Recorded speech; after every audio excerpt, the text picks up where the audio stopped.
Coming up in the news, electricity back on in Sweetings Key. Voter registration underway on Grand Bahama. And a leader in the local Haitian community examines current unrest in his homeland. The Bahamas Tonight, the Northern Edition, starts now.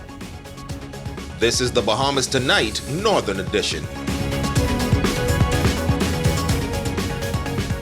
This is the Bahamas Tonight, the Northern Edition. Good evening, all. I'm Megan Shepard. Thank you so much for tuning in. The lights are back on in Sweetings Key. The infrastructure was destroyed by Hurricane Dorian almost 2 years ago, and after some extensive work, the area has been re-energized. Jamila Mizik has our top story. The Grand Bahama Power Company has been working relentlessly to restore power to the eastern part of the island since monster storm Hurricane Dorian. And now power is available to every community in East End, from Freetown to Sweetings Key. That according to Chief Operating Officer Nikita Mullings. As we all know, Sweetings Key would have been decimated by Hurricane Dorian in 2019. We would have had crews working over the Christmas holiday of December 2019 to work on restoring and rebuilding efforts to Sweetings Key. I can successfully say that January of this year, we were able to restore power to Sweetings Key and Deepwater Key. And so now all of East End and all customers that have been deemed safe to receive power has and is receiving power in East End. Mullings explains the process of getting Sweetings Key re-energized. Once we would have staged our temporary generation at Statoil, crews then worked to begin building the transmission and distribution infrastructure, community by community, up to McLeanstown. We would have then had our underground team dispatched over to Deepwater Key, where they would have worked to rebuild the underground cable there to be able to provide power from Deepwater Key to Sweetings Key by that underground cable. She says those customers still without power should get the necessary approvals in order to be re-energized. About 20% of our customers would have returned in East End. We know that customers are still rebuilding and restoring, repairing their homes. And so what we want to remind customers that are ready to receive power is ensure they've gotten their Ministry of Works building permits and inspections. And once they have those approved, they can reach out to the Grand Bahama Power customer service team, and we will expedite those permits for power. Jamila Mizik, ZNS Network News. Voter registration underway on Grand Bahama with extended services. Registration is taking place at the Parliamentary Sub-Office in the NIB building in Freeport, Monday through Friday, 10 a.m. to 8 p.m. and Saturdays from 10 a.m. to 2 p.m.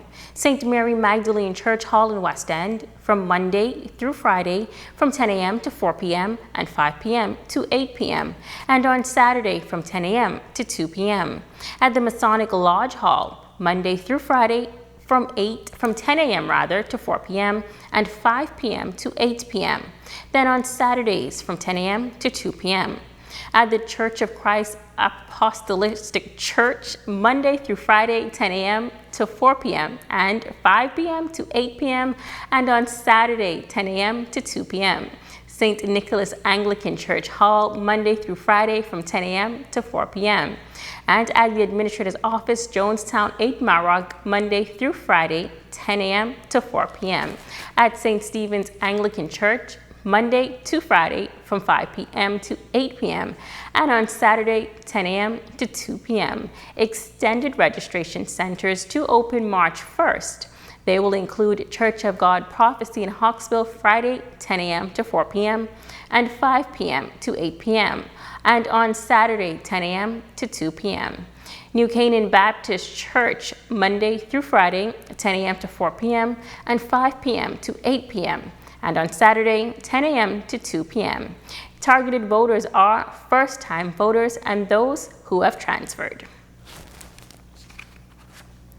Unrest erupting in the Caribbean nation of Haiti, the violence creating some concern among Haitian descendants here on Grand Bahama. Jay Philippe talks with a community leader about the possible impact it could have in the Bahamas. According to media reports, thousands of Haitians took to the streets in Haiti on February 14, 2021 to denounce a new dictatorship in Haiti and the international community's support for President Jovenel Moïse. The protesters accusing Moïse of illegally extending his term. According to multiple news sources, President Moïse is saying that his term in office should serve him until February 2022. The opposition claims Moïse should step down after his 5-year term in office expired on February 7th following the 2015 elections. Bolivar Gustave, a local Haitian community leader in the Grand Bahama community, giving his perspective on the situation in Haiti. It seems that Haiti is fall between a rock and a hard sport, whereby we have a so-called oppositions who don't even know what the opposition is meaning. And they don't even know what it is all about. And we have a government who are only for themselves. Let's say that God for all, but them is for themselves. And you have a president who, for some reason, try to implement a slowly but surely dictatorship in this country. And this is a bad sign. And he don't even know how to maneuver it from it.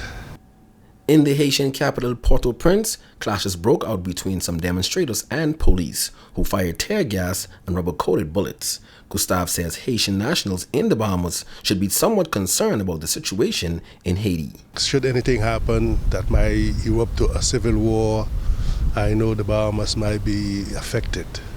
That is not what we would like to see. We would like to see a peaceful transition, and if that cannot happen, it seems that the Haitian in the diaspora have to step up and take over the country. He is also saying that the international community should work with the opposition parties to make sure that there is some kind of dialogue or political agreement. Should it erupt to a civil war whereby people are dying en masse, so maybe. But I don't think it will get that far, because the country run by Mr. America. Anytime I think they see it get to that far, they might send for him or come and remove him. Whether Bahamians should be concerned about a mass exodus of Haitians potentially migrating from Haiti to the Bahamas? Ain't not much to be concerned about. I think they're to the point to fix that, Sooner or later, there won't be no mass exodus like when they used to have overthrowing, a coup and stuff like that. That part is different. They don't have that much to be concerned of, I'm Jay Philippe, ZNS Network News. It is an occurrence not many people want to witness, a traffic mishap involving injuries. While it may be a terrifying situation, the correct response can make the difference and save a life. But what should you do if you are on the scene and there are no medical personnel in sight? Senior Registrar from the Accident and Emergency Room at the Rand Memorial Hospital gives us the details. Ramiko Knowles reports.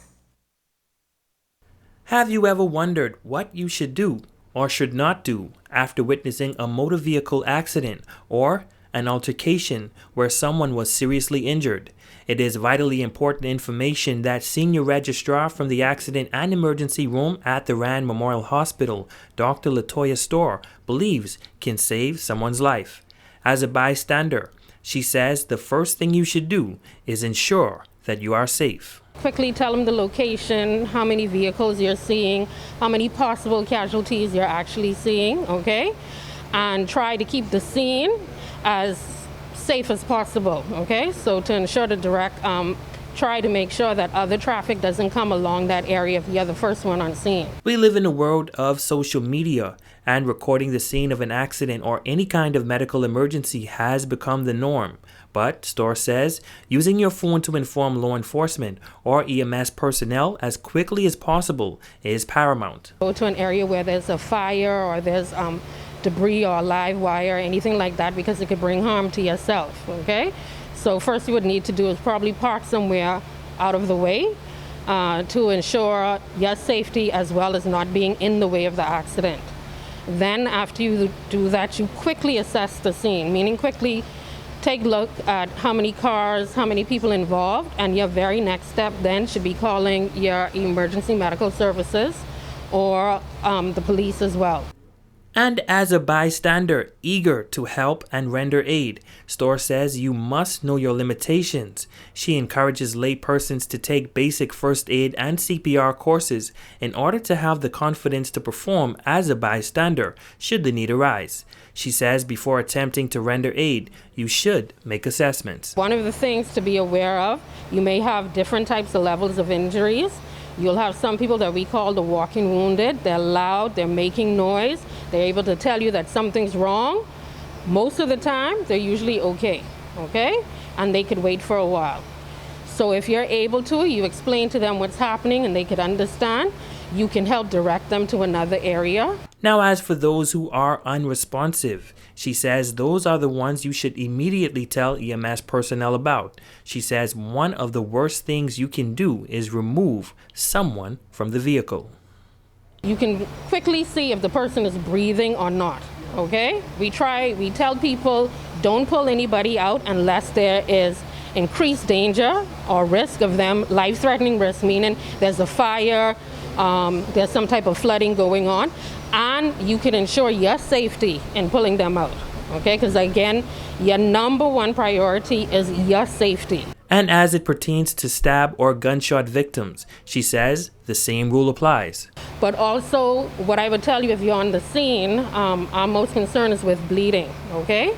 So with those patients, the only thing that you could provide for them, if they're awake, quickly assess to see if they're awake, if they're alert, if they're breathing. Once again, you call your emergency response system, okay, to let them be aware that something has happened. You listen to the information that they give you and what instructions they give you.